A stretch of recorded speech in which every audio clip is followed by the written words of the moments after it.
The first thing we need to do is recognize that we are not the thoughts, but we have thoughts. Once we understand this, we can essentially extract our consciousness from living in the story of thoughts to instead be an observer of the thought process. Now you've discovered two levels to your intelligence: the one that is knowing your thoughts, and the thought personality.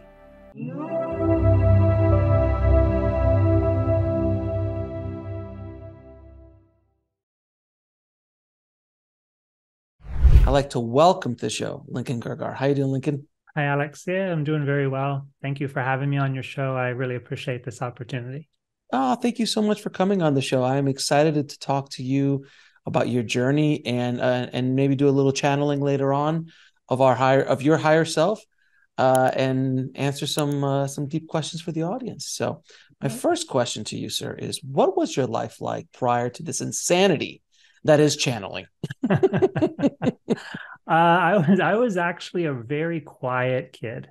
I Mhm. was very introverted, and I didn't realize it until after I left high school, went to college, met a Buddhism professor, and then later on moved to Sedona, where I met some older men who were, lifelong spiritualists. I met them when they were in their 60s, and they've been doing it since the hippie generation. So that's when I first realized that I had some unique experiences when I was young. And I just kind of thought this is like how your mind works. So I had a really good ability to read people, and I just knew things about people and about situations. I would have premonitions where I would know something was going to happen. Well, this is a cool story. Actually, I had two types of premonitions. So I had one where like you knew something was going to happen, and then a few minutes later, it actually happened. So it's Mm, like there was a part of my mind that was like ahead of what was happening in the present moment. mhm. And I just, thought that this is how the universe worked. It was nothing I had any words for or anything else like that. But then also, when I was around the age of 14, I started having premonitional dreams. And I would see it so vividly, and it'd be myself with my friends, but I'd always be in a unique location that I couldn't recognize. And there were weird things happening, things that were out of the normal. And then, like a few weeks later, the event would actually take place in the physical world in real life. So when I was having these, I would talk to my mom about it. Because when we were young kids, we'd watch the X-Files show, and there's Oh, all of these like course. paranormal things going on. So it was Yes. exciting for a young kid to, get exposed to this. And that was really the only exposure I had to anything non-physical. So I'd tell my mom I'd have the dream, and it was more vivid and more real than your other dreams would be. So, one example, I was part of this high school club, and we would go travel to Harrisburg, Pennsylvania, or some other big city in Pennsylvania where I'm from. And one time we went to Harrisburg, and there's all these kids from different schools in that club that would then compete at this state level competition. So, the dream that I had is we were sitting in a hotel room, and there were kids on the bed and everyone just sitting up, and I didn't know half of them, but my two closest friends were also in the hotel room, and they were just sitting up on the bed. And my one friend reached down from the side of the bed and pulled out this giant sombrero, like the kind you'd get at a Mexican Hmm. restaurant for your Hmm. birthday, this Sure, huge sure. sombrero. Yeah. So it's the weirdest thing to happen in a dream. So he pulls out this sombrero, and then the dream basically ends. So I didn't really know what to make of it, but it was so vivid. Well, sure enough, like a month later, I went on this trip. We stayed in the hotel, and the exact same thing happened. He pulled out this sombrero that the kids from this other school had in their hotel room with them. So there were like, wild experiences like that growing up. So that is the beginnings of the X-Files esque things that started happening in your life, but that's still a far cry from channeling. So what was the It first is. time that this situation started, like when you heard the voices? Yeah. I actually worked with it consciously, and I thought it was like a higher part of my mind. Okay. So I started noticing when I was in college that I could sit down and type out a paper, like an exam paper, just from start to finish.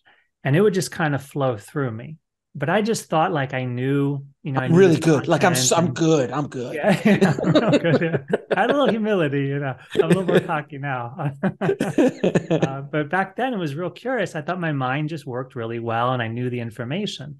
But then it started getting a little more advanced and I started understanding and reading books about spirituality.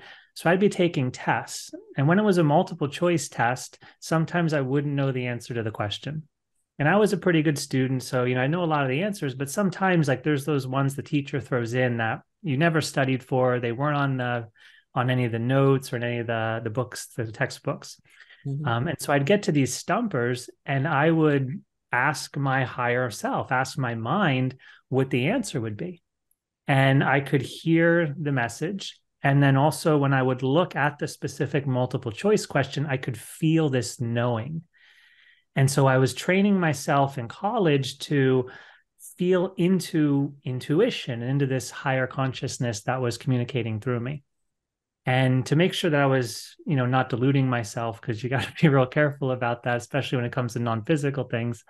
I would, with my pencil, put a small mark next to the multiple choice answer that my intuition told me was correct. And I'd put a different mark, like a little plus sign, next to the answer that my logical mind thought was correct. Mhm. And then at the end of the paper and the test, I'd come back and then I'd choose the one that I wanted to go with. And then you get the test paper back like a week or two later and you get to see.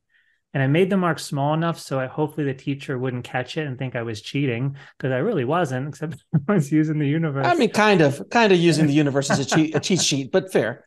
Yeah, I was kind of cheating in a non-physical way. And it turned out that every answer my intuition had ever given me throughout college was the right answer. Now, myself, I didn't always choose the right answer because there's this battle between your logical mind and your intuitive mind. But every single time, my higher self had the right answer to these questions that there's no way I could have known. And I sometimes pick the wrong answer.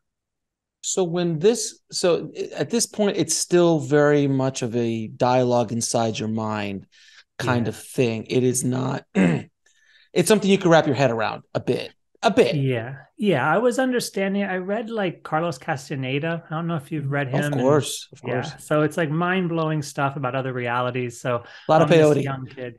Yeah. And I'm on board. Like I want to go into another reality. I want to jump off a cliff and disappear and, Sure, sure, find sure. myself somewhere else. So I wanted to know these things and I believe they were real. And I think that really allowed these experiences to open up for me.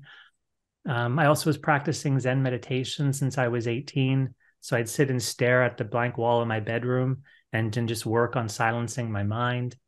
So, like, all this kind of came together, and I just trusted the experience as it unfolded. So, the first time I ever channeled, I was with a woman in a relationship, and I had been working a normal type job in Sedona where I lived at the time. And she was always encouraging me, you really should do something with spirituality. You love it, it's basically your life. And you like your job, but it's not really what you want to do. It's just for the time being. So she encouraged me to do this because for about 2 years I was giving messages to my friends, answering Mm. questions for them, helping them out in that way. But I wasn't really doing it for a professional purpose, wasn't charging any money or anything like that. So I said, okay, we'll put down this camera. I had a little pocket camera. We'll put down this camera and we'll record myself, and you can ask me questions and I'll give you the answers. So the reason why we started this is a week prior, I had seen some sort of website ad that Google had just bought YouTube. And I didn't know there was such a thing as a video streaming service online. So I Right. thought, oh, that's pretty cool. Like I can record myself and I can just throw it up there. And if anything happens, then I'll just go with it. Because I was very much about allowing the universe to show me what's in my path. And, being a Mhm. student of Zen, it's less about what you want, it's more about just what arises naturally. So we turn on the camera and she asked me my first question. And usually I would put my consciousness in my brain area and I could feel this energy coming through the top of my head. And then it was like I would project my thoughts up above my head. And then I'd hear an answer and feel it coming down into my head. And it would sound different. Mhm. So I recognize that my conscious thoughts sound a certain way and feel a certain way. My subconscious thoughts, which are the ones that just pop up automatically, they felt different and sounded different. And then these higher mind thoughts or the higher self thoughts, they felt different and they sounded different also. So I had these like three levels of mind that I'd notice. So I was sitting there and I was thinking, okay, I'll just talk to my higher self and I'll tell you what I hear. And instead of that experience, I felt this energy getting really big in my throat area, like you couldn't swallow, like this buildup of energy. And I sat with it and I told my girlfriend at the time, like, this is trying to speak through me. Like, I think this voice that wants me to talk, wants me to channel it. And so I had to learn in that moment while the video camera was playing how to actually allow this voice to come through me and yeah, let it use my body to talk. And how did that feel? Like the first time, I'm like, I get it all, I understand it all, but like as you feel like there's something trying to get through me. I mean, is that scary? Is that kind of like unnerving that something is coming through you? And that's at the first time. The first time. Yeah, yeah. Not what I was connecting with in no way ever was frightening. It was wise, it was peaceful. I was never told what to do. I was never told how to think. I was given freedom and I was honored freedom the whole time for many years while I was talking to this inner consciousness. Mhm. So I know some people in spirituality, they'll say, like, I'm guided to go somewhere to meet somebody. That's never been my experience. My experience is this intelligence is hands off, and I ask and I receive. And if I don't ask, nothing comes through. So it's very much this reciprocal, like healthy exchange. So I've never been afraid of that consciousness. I've always enjoyed it. It Mhm. was a beautiful, peaceful experience. Then later on, I started to embody more of the energy as that channel came down and entered my lower chakras, like my throat and down. Then I actually started to feel the bliss of it. But up here, it was very intellectual, very peaceful, and very wise. So I wasn't afraid of that. What I was afraid of was how are people going to see me? Right. That was my Uh, next question. I'm like, that's the scary part. Yeah. yeah, yeah. So I'm assuming you start channeling, uh, through you're becoming essentially a trance channel, essentially, right? Yeah, I'm lucid. So I don't leave my body, but I do see in multiple dimensions while I'm channeling. So my third eye opens up and I see and I feel whatever it is I'm talking about. But I'm still in my body and I'm aware of my physical senses Mm-hmm. anywhere from, say, like maybe 50% or more, down to maybe like 5%. Like sometimes I'm hardly aware of my physical body and the physical environment while I'm in these channeling states. Right. So you can like take a back seat, essentially. Yeah, yeah, I listen. I'm aware of it all. I can tell you the content of the channeling while it's in my short-term memory. And then usually when I work with someone again, because I do one-on-one work, as soon as I see them, I'll start remembering what it was that I was channeling for them, even if it was a few years ago, Got it. because I'm plugged into the universe and it remembers that exchange. Okay. So now you're channeling. You're Mhm. comfortable with the channeling, and now Kind you're of. like kind of comfortable with the channeling. You're getting used to it. You're still in the closet, the spiritual closet, in Mhm. that sense, the channeling closet. So Yeah. when do you decide to come out publicly about this, and how did the people around you, your family, your friends, colleagues, react to? Hey, man, I channel. Mhm. Back in the time, by the way, you're talking what, 15, 20 years ago Yeah. when this happened? Yeah, it was 2006. So if it's Yeah. 2006, this is still not I mean, it's kind of known, but it's not as known as it No. is today. Yeah, when I first got on YouTube, there were only, at least the ones that I could find, three other channels. And I was the only one with the video on showing it. The Right. other ones would have animated pictures, and then you'd hear their voice and they'd read the message that they got. So, yeah, channeling was very new back then. I made the choice to channel because for me, the channeling intelligence was far superior than my human intelligence. Now, I was considered like an intelligent kid. Like I could have great conversations about spirituality. I knew my concepts, but I also knew that this higher intelligence blows my personal mind away. Right. Because people tell me, Lincoln, you should be a spiritual teacher. I'm like, I don't want to be that. Like, I'm not ready. Like, but this higher intelligence, like it communicates things, it has better explanations, and it perceives things that my human personality just doesn't comprehend. Well, let me ask you. So you're calling it the higher self. Is this truly your higher self, or is this another entity, or how does that work? I consider it my own higher self, and I'll explain my cosmology for our like soul consciousness, and that's Mm-hmm. helpful. So essentially, at our highest level of realization, we're identical to the source consciousness. Mm-hmm. So I say we're all God consciousness having a human experience. So God consciousness, that universal source, has divided itself into an infinite number of perspectives with infinite understandings and infinite creative expressions because God consciousness is infinite. So we're all God, but we're not perceiving the fullness of that which we are. In order for God to have an experience, being that it is everything, it has to create the illusion of not being everything. So it creates the illusion of not being itself in an infinite number of ways to experience infinite possibilities for infinite time. Mm-hmm. So when we learn to go beyond our identification with the physical form of ourself, then we start to realize another layer of ourselves or more layers of ourselves. So we have the astral body and we have the causal body. And then eventually we get into a state of pure consciousness. Then beyond the pure consciousness is God consciousness. So, like in deep meditation, I had some powerful experiences when I was young. And one of the experiences I had, and it just happened spontaneously. And for myself, the most remarkable experiences are always ones that just happen spontaneously. Mm-hmm. So, I had committed myself to a month of meditation after I graduated from college. I moved to Sedona, and before I wanted to go off and find a job, I said, okay, I have enough money saved. I'm just going to stay in my house for a month and I'm just going to meditate every day. And that's all I'm going to do. And about 2 or 3 weeks into it, I woke up one morning and I was unusually tired. And I decided to go back downstairs to my bedroom. And when I went to bed, I laid on the bed, immediately I just lost consciousness. And I found myself in a dimension of only white light. And I was being the white light.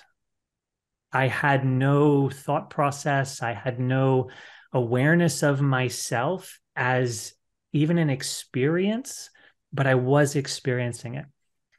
It's like there's no reflection. So in our normal lives, there's this recognition I'm existing, I'm having this experience, I'm perceiving things.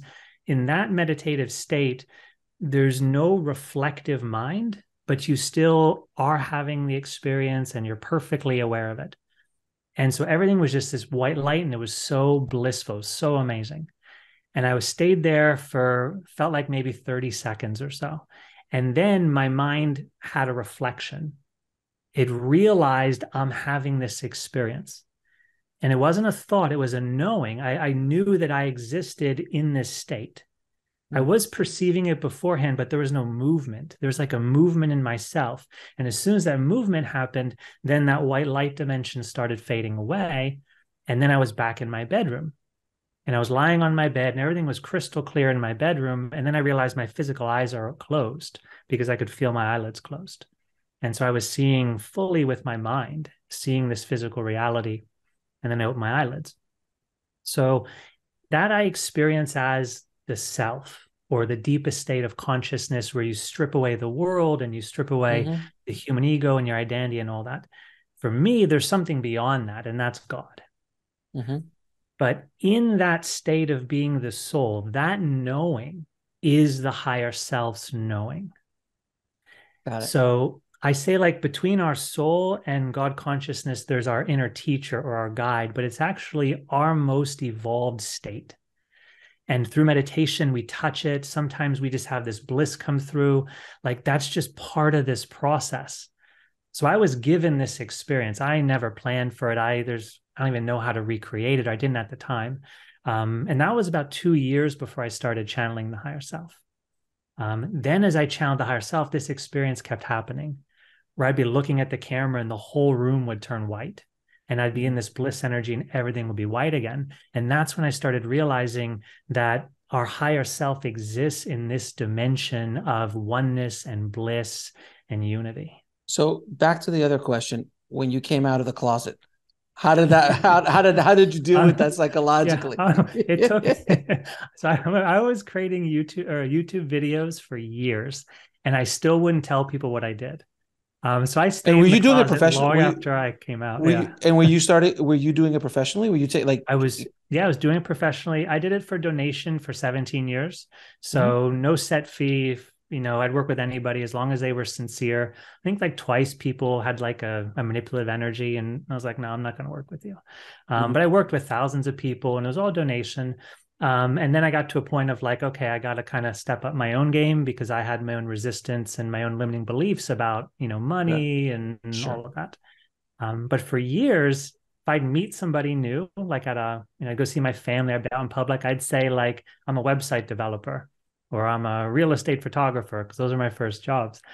And I wouldn't tell them about the spiritual thing because channeling is so far out there. And I was raised to be a medical doctor. Like I was in med school or pre-med in college. Like I'm not supposed to be somebody talking with a strange voice from, something that doesn't really exist. Exactly. So then, Yeah. so when your kind of family and friends found out, was it okay? Did they accept it? Did you deal with it? How did that go? Yeah, I changed my life so completely. A lot of my friends I moved away from when I was in college because I was Sure. doing the partying thing in college and I couldn't Sure. meditate in the morning if I was up partying all night. So yeah, so I gave that up in college and I lost a lot of my friends in the process. Sure. And they couldn't understand it. And I think someone took it personally when it really Hmm. wasn't meant to be that. Like I needed to do something for myself. And I loved my friends, but yeah, I was clearly going in a different direction.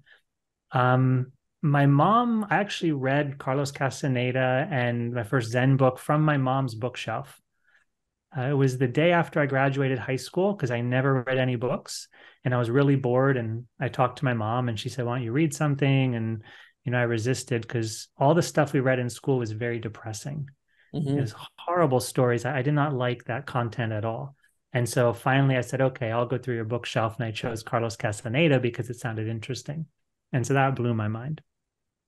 So my mom already knew about the stuff, but interestingly, Alex, my dad to this day, I love my Hmm. dad and we have a great relationship. We see each other many times a year. My dad still doesn't understand what I do.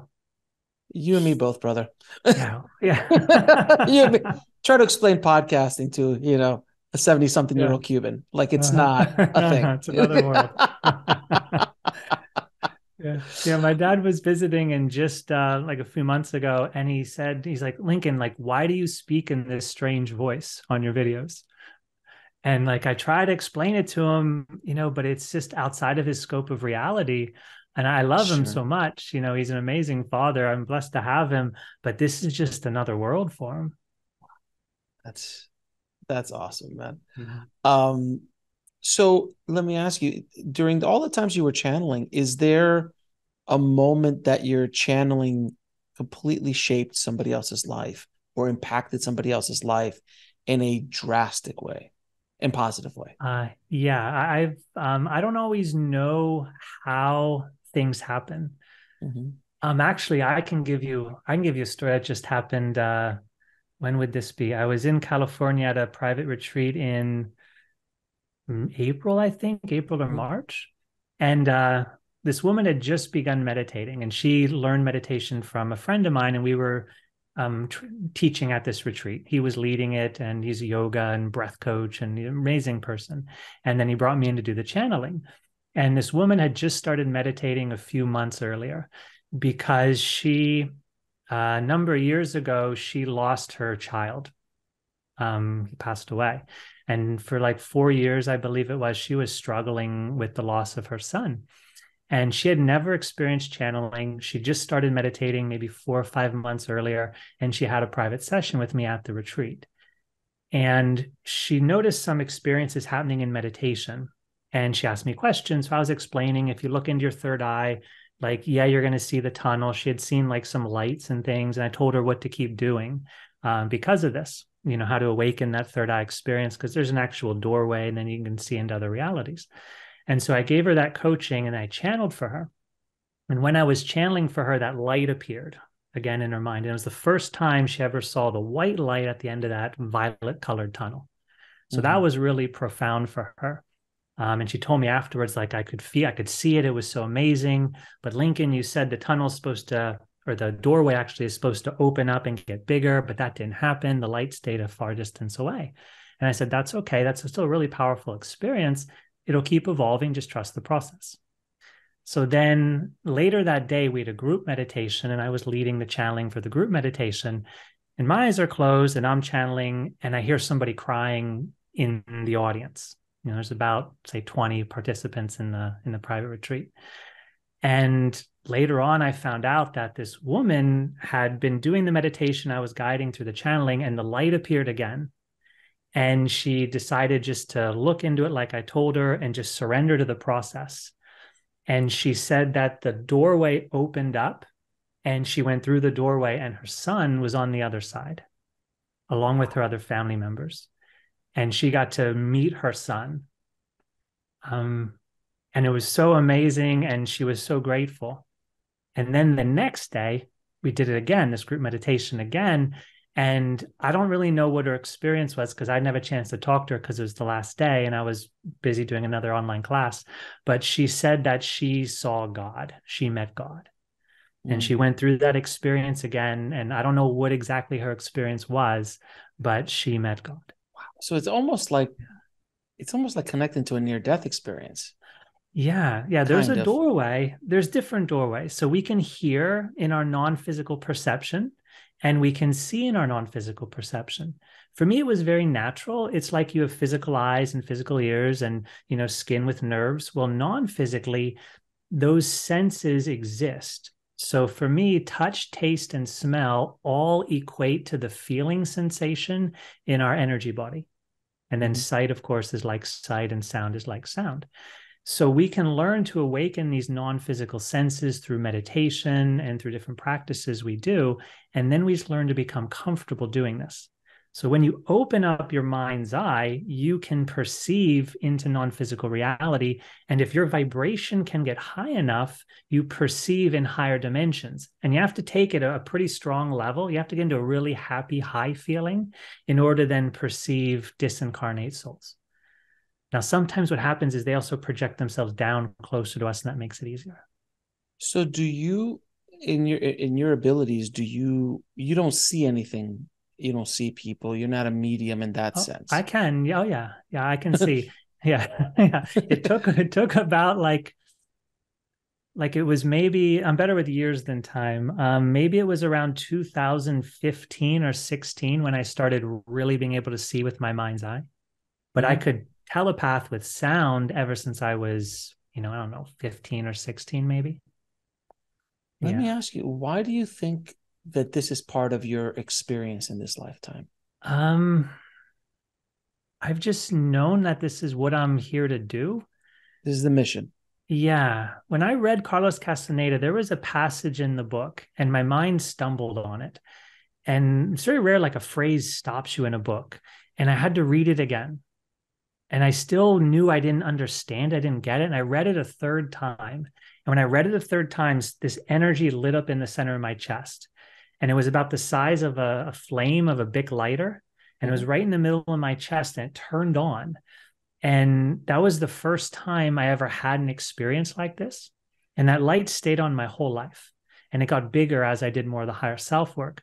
But when that light came on, that experience and the information I was reading was so significant to me that I stopped becoming or wanting to become a medical doctor. I changed my whole course of life. So from the age of 18, when I found this spiritual information about other dimensions, because that was, Don Juan, it just meant something to me. And before that time, like nothing in life was really that important. I Right. played sports. I was good at sports. I was good at academics. I had friends, but it didn't like mean anything deep to me. And as Mhm. soon as I read this first spiritual teaching about other dimensions, like it just clicked. And then I had all these amazing things happen that just showed me that this is real. I'm sure your parents were very happy when you left med school to go talk about different dimensions. I'm sure Yeah. that was a Uh, wonderful conversation. yeah. It was confusing. Yeah. My mom was all for whatever I wanted to do. My mom, she supports us all regardless, like a good mom should, just loves her kids. Exactly. My Yeah. dad was confused. He's like, Lincoln, what are you going to do now? And I said, well, I'm getting a degree in religion and also in psychology. He's like, well, I know psychology. You can be a psychologist, but are you going to be a priest? Because I grew up Roman Catholic. And like he couldn't understand, like, no, I'm not going to be a priest. I'm studying Buddhism. What's Buddhism? Buddhism. Yeah. It's like the same conversation I had with my dad. So I'm going into the movie business. The what? There's an even business about movies. Is it a movie? Like, no, I'm going into, I'm going to make movies. What you're going to do? What? Like, that's not a job. It's very similar to Yeah, this day. Again, they still don't understand. Neither you're my it's father or my father amazing. doesn't Can really you make get it. money at that? And all I said was like, I could make like $75 a day as a PA. And they're like, what? The late 90s, mid 90s. Yeah. Good Lord, man. Mm. So let me ask you though, because you obviously are doing this day in and day out, and this is part of your spiritual practice, as well as you're helping others. You have your internal journey you're going through.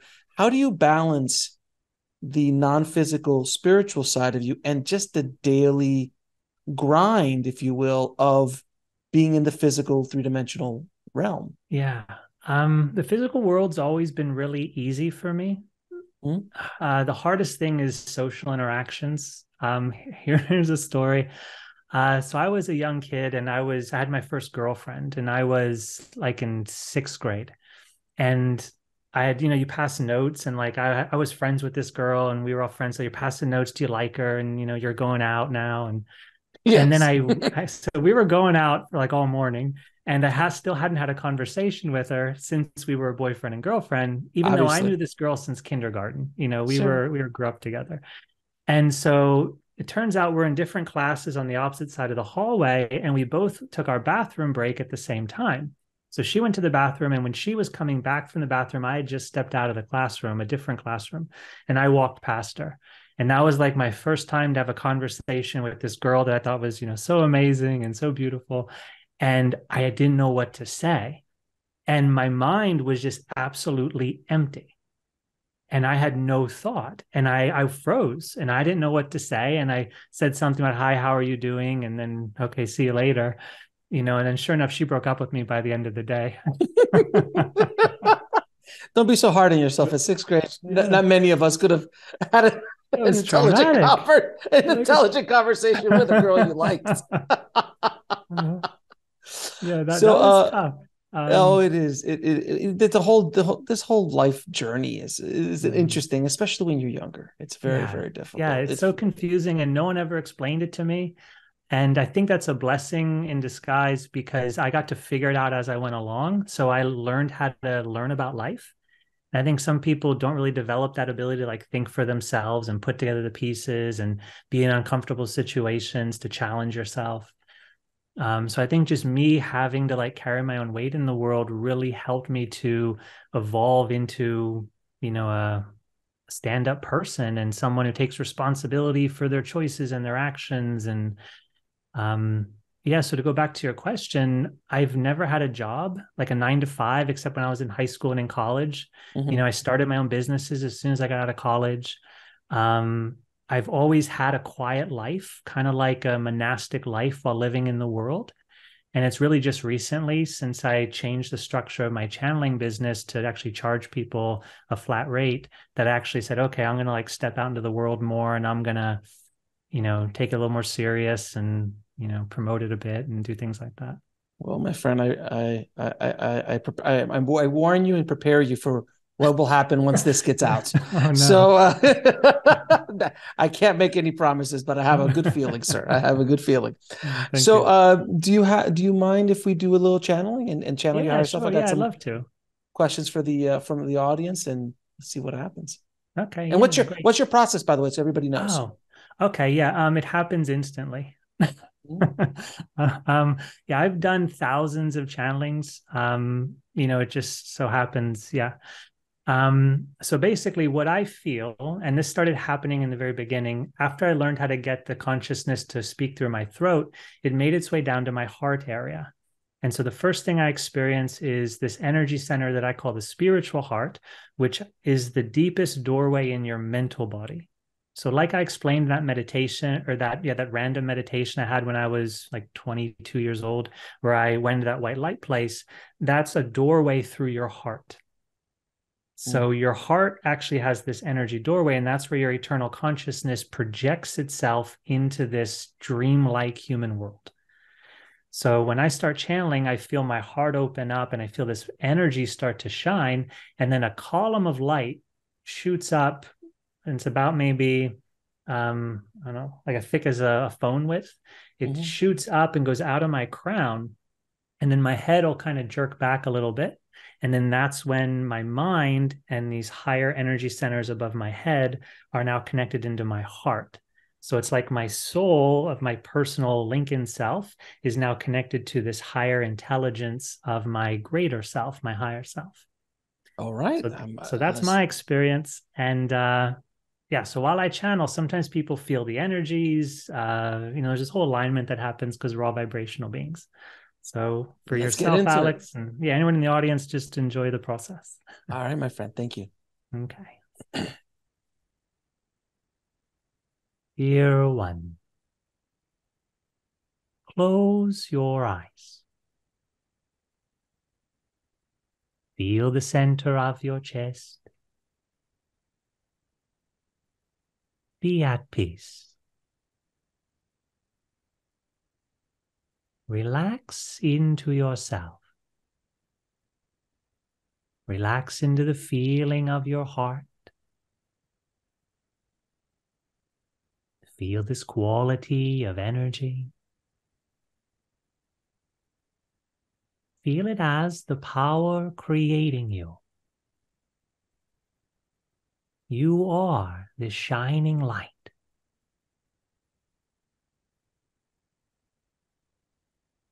While you feel your heart, also notice your space of open awareness. Feel the space around your body. Feel the space within your mind.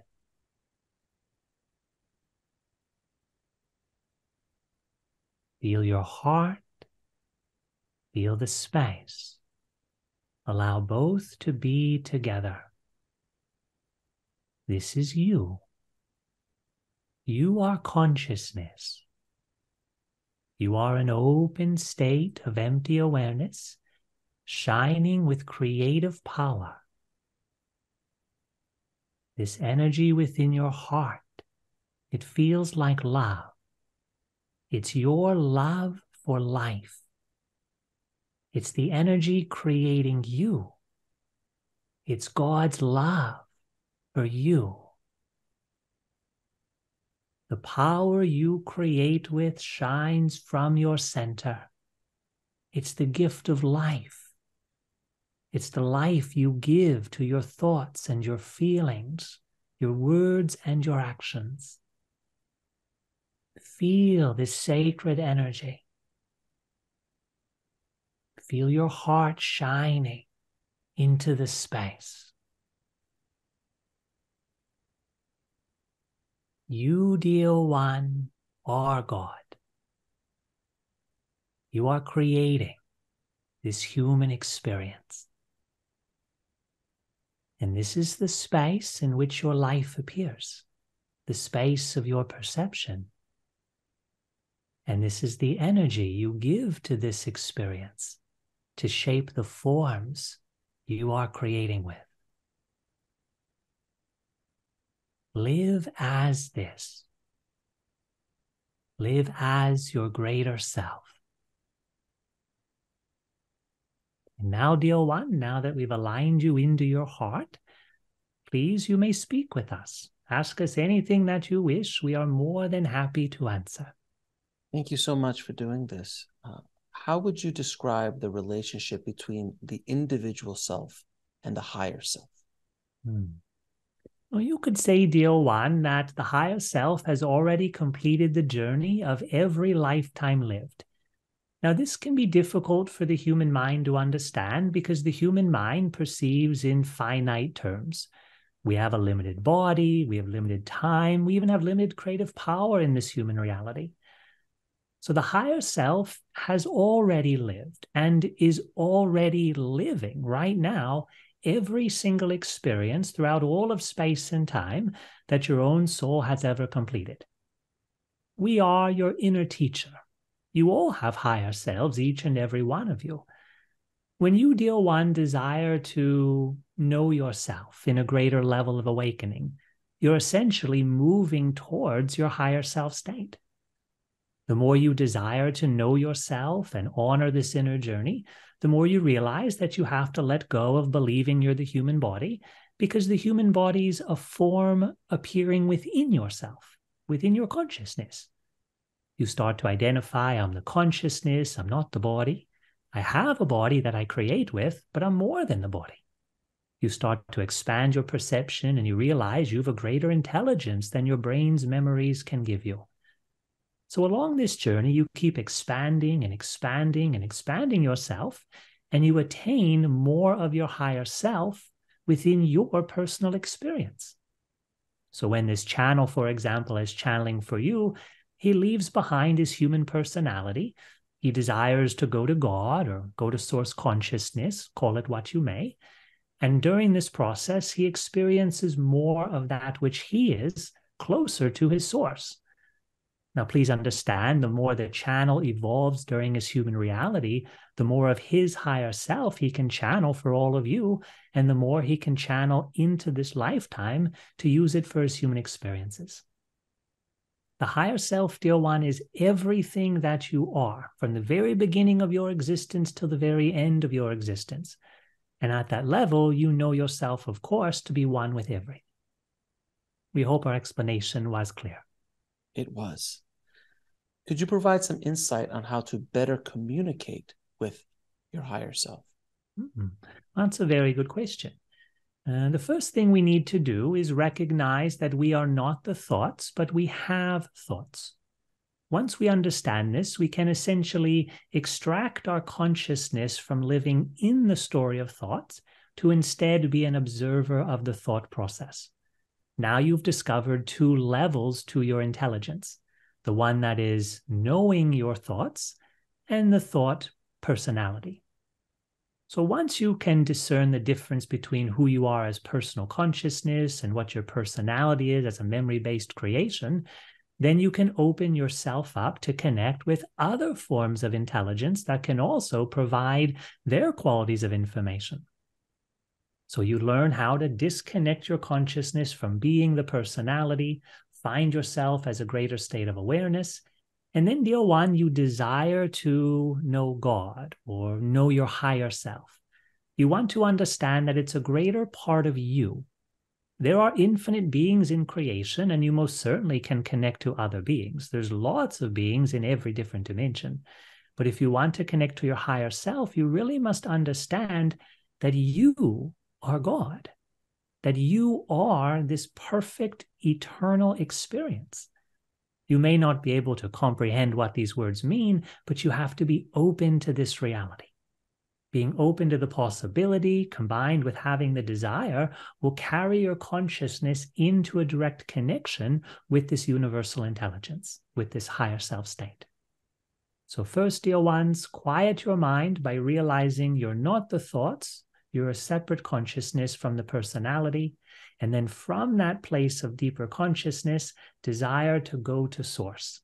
And as you do this, as you remain with a silent mind, the communication will naturally flow into you.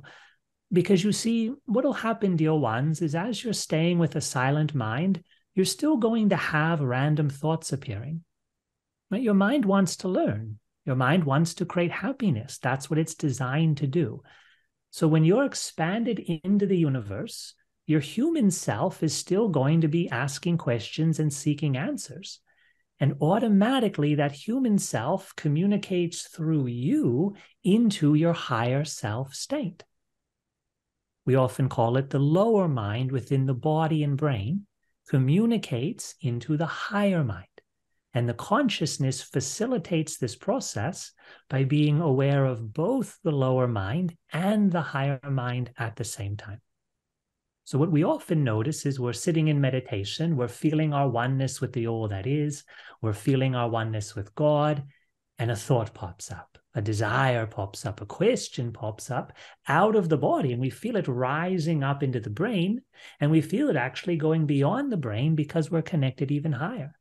And then after that thought appears in the universe, if we're just surrendered into this state, the universe will speak back through the body, and you'll hear it, and you'll feel it, and your body will know it.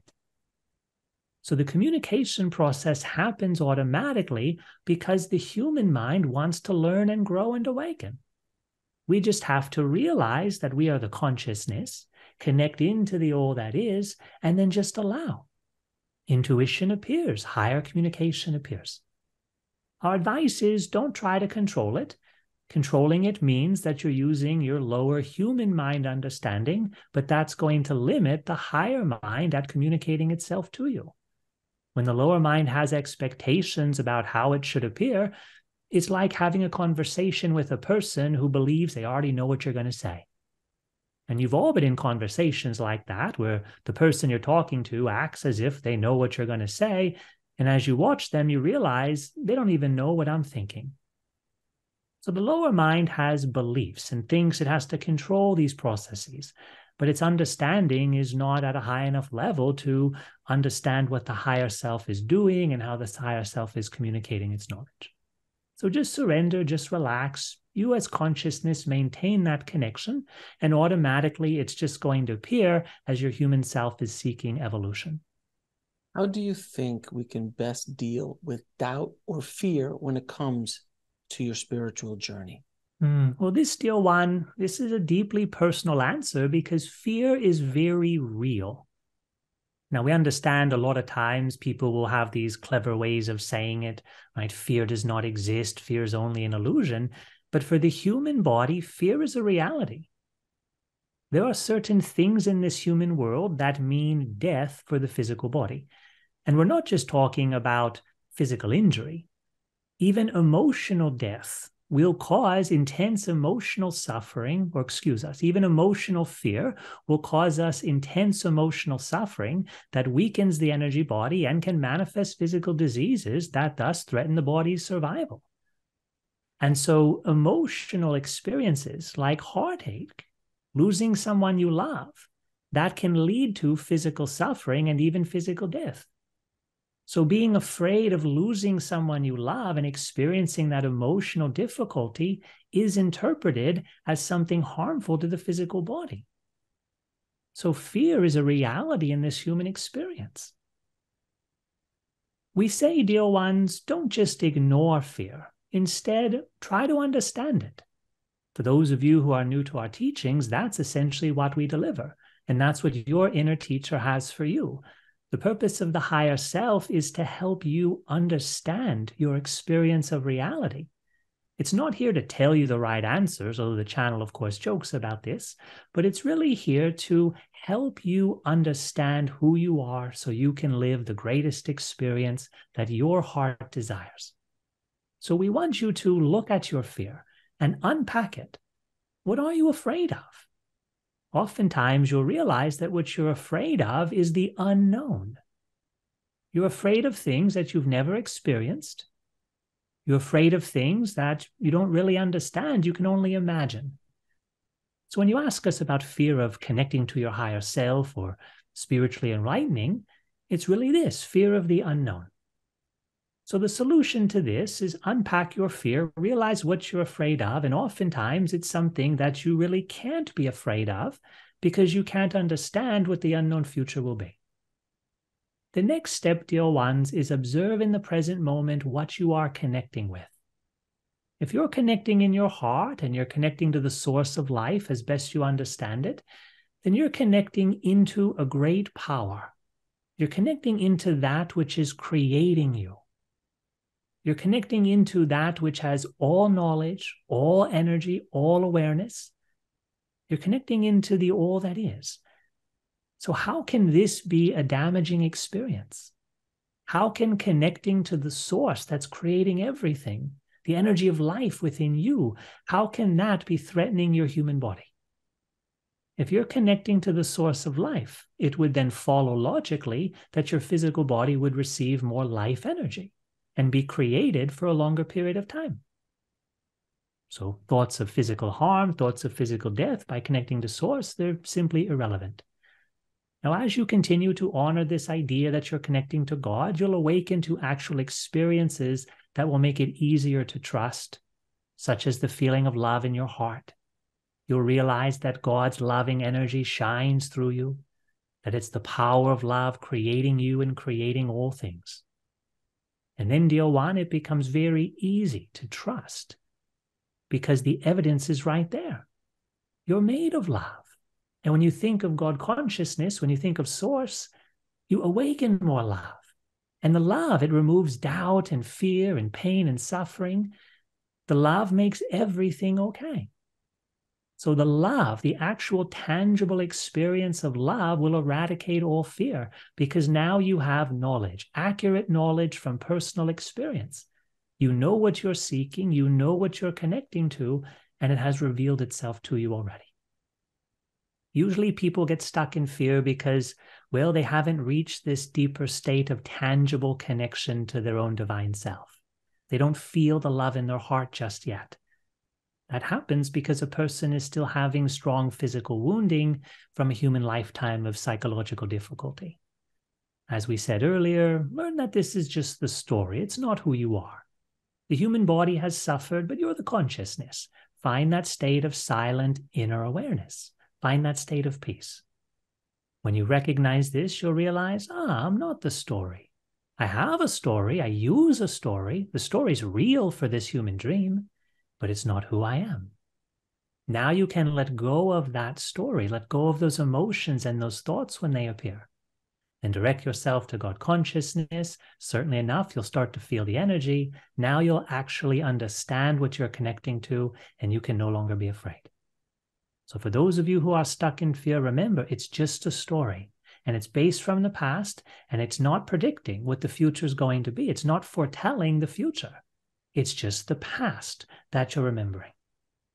Let go of that story, go into your heart, desire to know the source, and the energy of love will automatically appear within you. Thank you for that answer. How can people cultivate patience when they feel they're not making progress on their spiritual journey? You have very good questions. Thank you. Well, patience, dear one, is really based upon expectation. We have an idea in our human mind that things should happen at a certain point in time, and usually that's motivated just by a strong desire to get out of suffering. We become impatient because we're tired of suffering. At first, when we learn something new, we become hopeful, we become excited. We're not impatient at all. In fact, we're looking forward to the future. But then suffering's going to pop in because this human reality is based upon patterns of creation. So temporarily, we've escaped the pattern of our past. We're in a future of excitement and hope for something new because we've gained some new knowledge or we've met some new person. But certainly enough, when that excitement calms down, the old pattern's going to reemerge. The judging mind gets to a place where it says, this is enough. I don't want the old pattern to appear anymore. And then we start resisting the old pattern. And then we start having that expectation that leads to personal suffering, and that then becomes impatience. What we say, dear ones, is you should look more closely at what is happening in the present moment and try to judge your experiences by what the actual experience is showing you. So when you're impatient, you suffer. That alone can be evidence that that quality of thought is not serving your happiness. The idea of expectation being disappointed creates suffering. That alone should show you that's not a good thought to be creating with because I don't want to suffer. So if you just look at the present moment and see the quality of your ideas, you'll be able to sort through the ones that are helping you be happier and the ones that are reducing your happiness. When you look at the idea of patience, you realize it's built on trust. And because your human mind doesn't have all the answers, and because your human mind isn't all-powerful, you have to be trusting a greater intelligence. Call it your higher self, call it God, call it the universe, even call it a spiritual teacher. You have to be trusting in something to have true patience. When we trust in something, we feel safe. The body, mind, and emotions relax.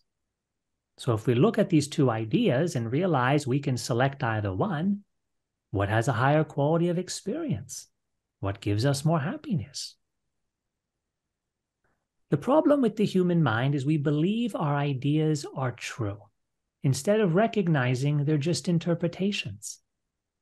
Right now, you're looking into eternity, and you can create any interpretation of what you are perceiving. Even in this finite human reality, there are so many forms right in front of your eyes, and you can choose to look at any form in your environment and create any interpretive idea about it. You are given eternity and infinity and creative opportunity.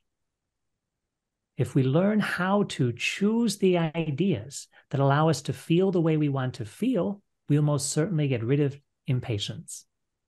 So it's really about looking at yourself as an infinite creator, looking at the qualities of these different thoughts.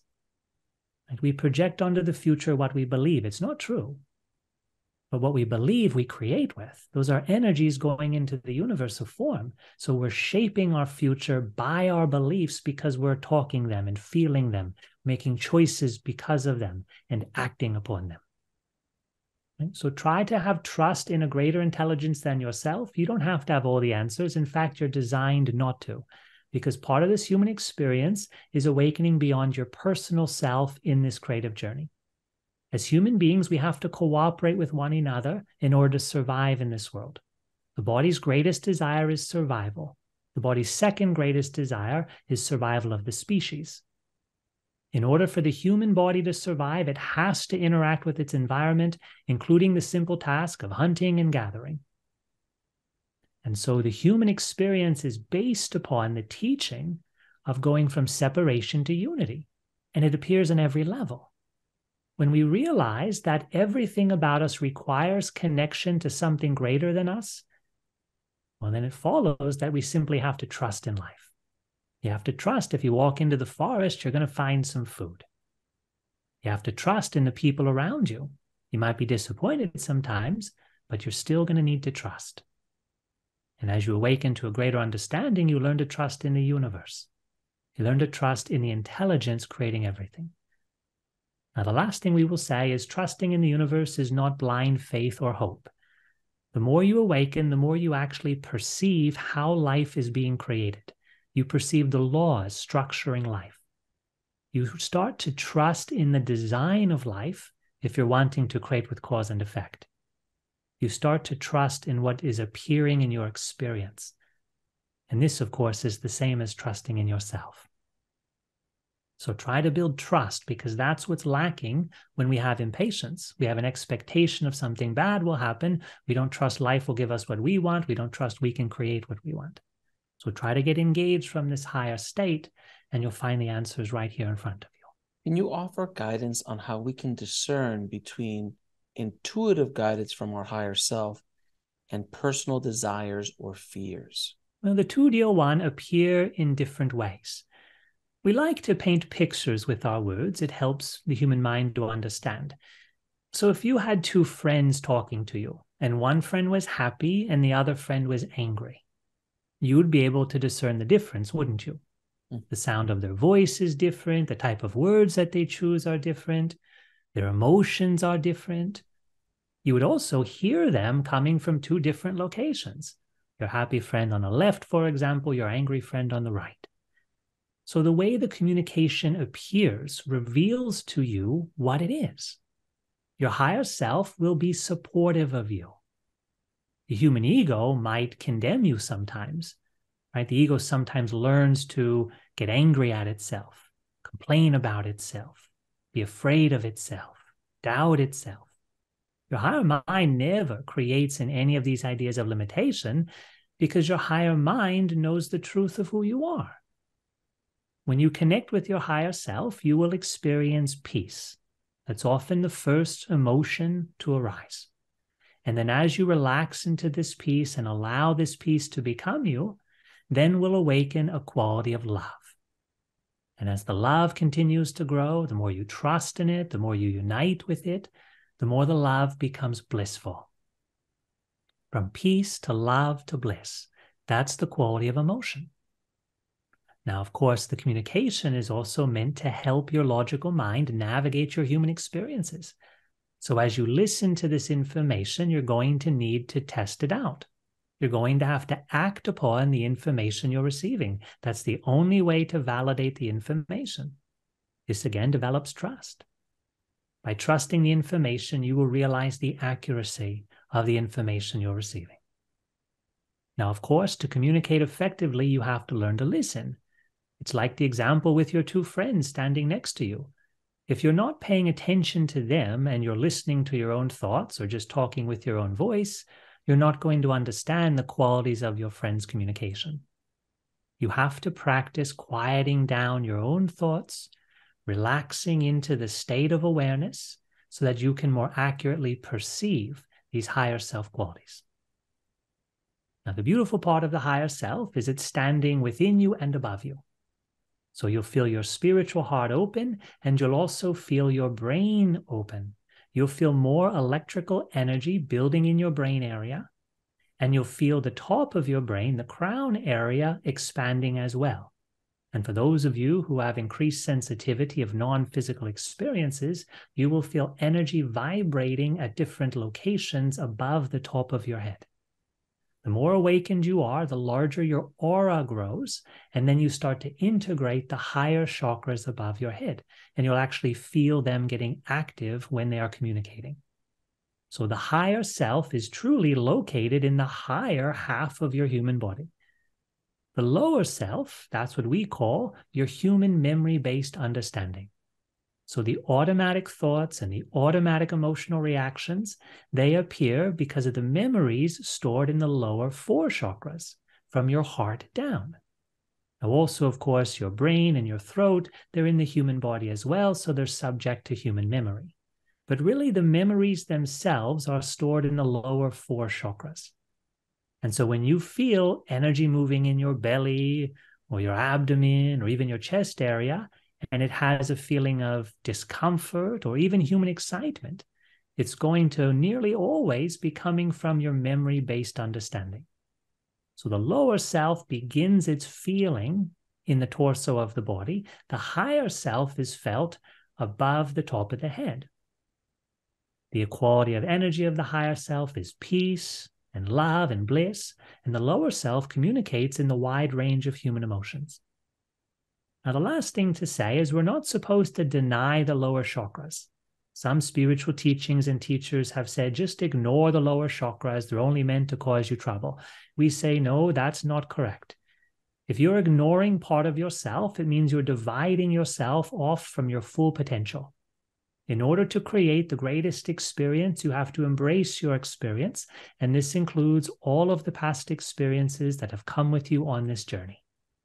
The more you awaken into your higher self state, you learn to embody these higher qualities of love and actually let your higher mind be felt in these lower centers of energy. Let the higher self and your spiritual heart fill your torso. Feel it working itself inside your chakras and inside your organs. You'll notice that it's easy to forgive past experiences. You'll notice that you have less random emotions and thoughts appearing from your past. So by allowing your higher self qualities of energy and information into your human psyche and into your chakra container, into this body-based personality, you will notice a transformation. And the memories of the past and the old ideas will become less and less, and you'll be influenced more fully by your eternal understanding. This is the process of psychological evolution for every human being. We wake up in this world as young infants. We need not know where we are. We have nothing supporting us. We are quite like babes in the woods, and we just start absorbing from the environment around us.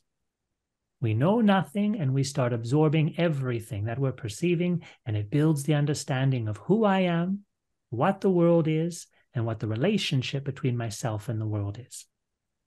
And then deal one, as the energy system builds, as the brain develops, then eventually we have self-recognition. We start to identify, I'm different from my environment. This happens in children around the ages of 5, 6, 7, or 8. Now we can think for ourselves. We can identify ourselves in our surroundings. That's the next level of brain-based spiritual awakening.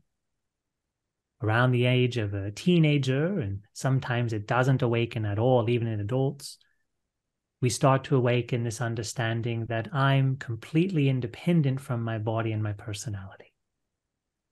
So as a young child, we become the body independent from the world. As an infant, the body and the world are one. We awaken to our spiritual self often in our teenage years, and we start to realize I'm consciousness and I have a body, and there's also a world. So during this process of awakening, we want to reach into higher states. We realize the human body has its own memory, and this is affecting the human worldly experience. So we can evolve our human personality. We can change the memory-based understanding that's stored in the human body. In order to take your consciousness out of body, you don't really need to work on your human psyche at all. The only real challenge is just trust and fear. You can be a greedy person, a selfish person. You can still have out-of-body experiences.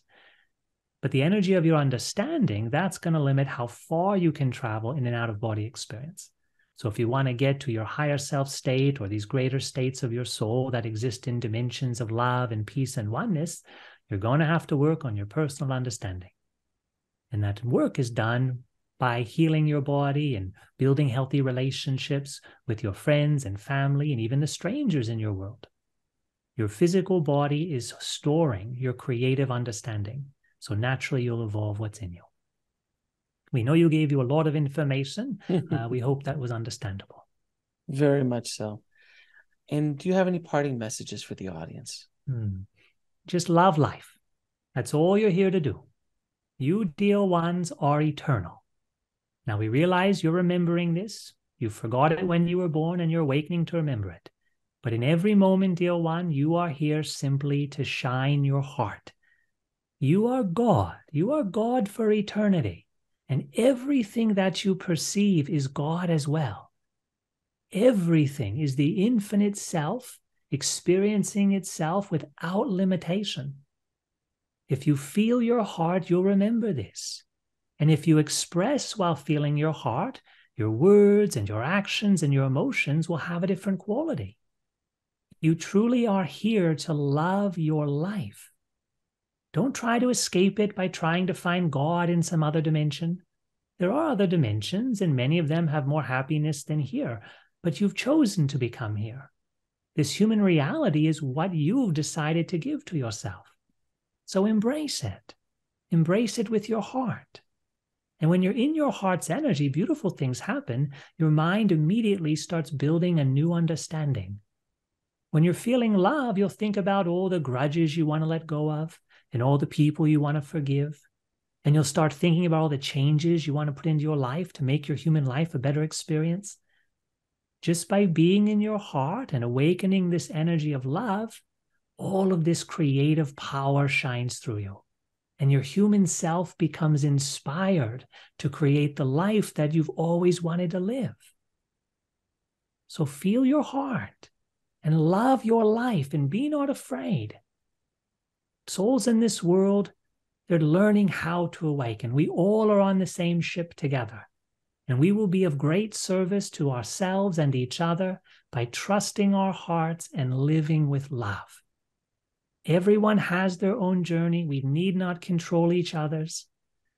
We simply express from our heart to support and love each other while honoring the freedom we all have in this world that we all share to create.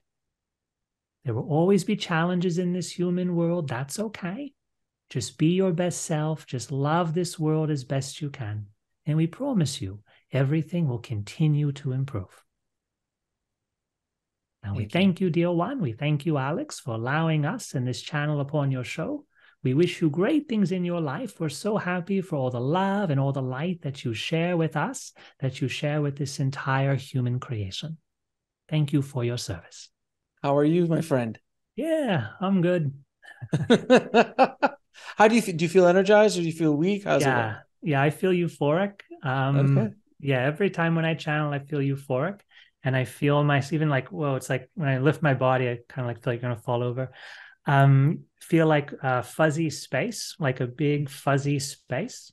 A lot of happiness inside of my heart. Nice. Yeah, it's a very beautiful experience. It's an amazing job to have. I'm so blessed It's to good. have It's been great. offered It's this. great work if you can get it. Yeah. Yeah, where can I um, apply? yeah, exactly. One thing that they said, and they say they said we. Yeah. Is it? Can you explain that? Because if it's your higher self, why is it referring to itself as we? Okay, because at that level of understanding, well, first, a lot of people ask that question. It's a good one. At that level of understanding, everything is united. Everything One. is like a group mind, a group consciousness. So that's part of it. Also, I'm here while the higher self is here. So together we're a we. And also, you and I are here. We're a we. And when Mm-hmm. the higher self is speaking, usually it's talking about the collective experience that we are having. Got it. So there's lots of integrations. There's really no separation in that dialogue. Fantastic. Well, I have a few questions I ask all my guests, Lincoln. Yeah. What is your definition of living a fulfilled life?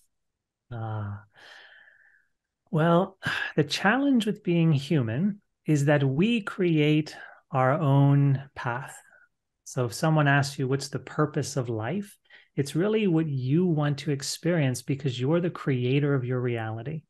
So we'll only feel fulfilled when we achieve our own desires and our own personal goals. For myself, what I've learned along my journey is that the experience of just participating in life is the greatest joy. Being here and trying to be as fully present, as fully expressive, like feeling my emotional energy, for me, that's the greatest happiness. It's like it's like if you're in a relationship, before you're in a relationship, you have all these ideas about what type of person you want, right? And you think Yeah. that's going to make me happy. But actually, the happiest moments are when you're just with a person or that person, but a person, when you're actually connected, when you forget about all these expectations and all these ideas, and you're just fully participating. Uh, Now, I love to create things. I love to participate. I grew up playing sports, as I think I've shared. So, like, I'm very interactive. I love engaging in life. And when I'm in my heart doing any of these activities, it takes on a different quality. And Mm-hmm. then it doesn't matter so much the results, not to my happiness, but of course, my human mind is results oriented. So it wants to, win the game or, you Mm-hmm. know, succeed at whatever my goal is. But I think the secret to happiness is just live your best expression because your energy of creativity, that's the feeling of love. That's how I experience it. And the more I let myself express, the more my heart flows with creative energy and the happier I am in that present moment. If you had a chance to go back in time and talk to little Lincoln, what advice would you give him? Don't worry so much, man. You think too much. Relax, it's going to be okay. Yeah, yeah. I have. Oh my God, I had such a. I still do. I have a very powerful mind. Mm-hmm. Like it's. I mean, I think to do the channeling stuff, like my mind, I can stay concentrated. Like every Sunday, I channel for about 4 hours straight. And I Oh, that's don't a eat, and I lot. just go nonstop. Yeah, I have a class I do every Sunday. So my mind's really strong. And when I was young, like I really thought deeply. And sometimes there's things in life that just aren't resolvable. And sometimes I would like trip myself up with my own thoughts because I made things too important. And if you make something important, then you stress yourself out. You have all this anxiety going into the experience. And so yeah, I think the best advice I give myself is just relax. Like it's okay, take your time, just have fun. I know something else, and it was interesting. I was talking to a friend who's like a psychologist, and we shared some things about my childhood and that. And one thing that she pointed out to me that was really powerful was like how difficult it must have been as a child for you, because I was very aware and very knowledgeable as a young child, and as a result, my life was very like intellectually important. I won't say serious because I didn't get Mhm. stressed out about school and things, but my mind was very active processing things.